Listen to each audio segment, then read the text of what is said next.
noteikti esmu pamanījuši, ka mums mājaslapā vēl aizvien laikā banners, kur mēs iesakām kā vienu no labākajiem modeļiem tieši šo te X10 modeli no Oakleyna. Vai viņa šobrīd ir vislabākā elektriskā zobirsta? Nē.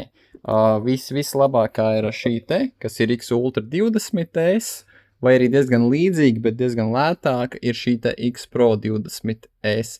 Bet kāpēc mums vēl aizvien stāv šī te kā viena no labākajām izvēlēm ir, pirmā lieta, protams, cena. Viņa maksā tikai 30 eiro. Tādā ziņā jūs varat nopirkt 3 birstas, vienu šādu birstu vai 3 šādas birstas, jums vēl paliek nauda pāri.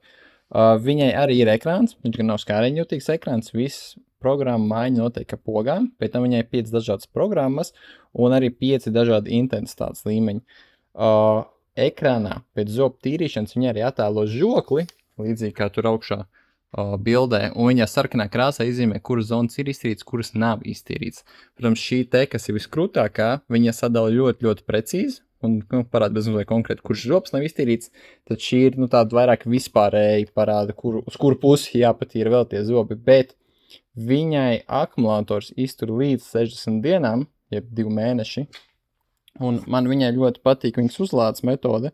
Viņa rekur arī attaisa apakšā vāciņu, ir USB-C kabels, tieši tas pats lādētājs, ko izmantojat, lai uzlādētu mobilo telefonu, un viņai arī nāk komplektā šāds te sienas magnēts, šo noplēšu uzlīm nost, mēs viņu varam pielikt pie flīzēm, pie spoguļu, pie sienas vienalga, un šādi te smuki stāv pie sienas, vienmēr ir savs tīri un nemaisās apkārt pa rokam.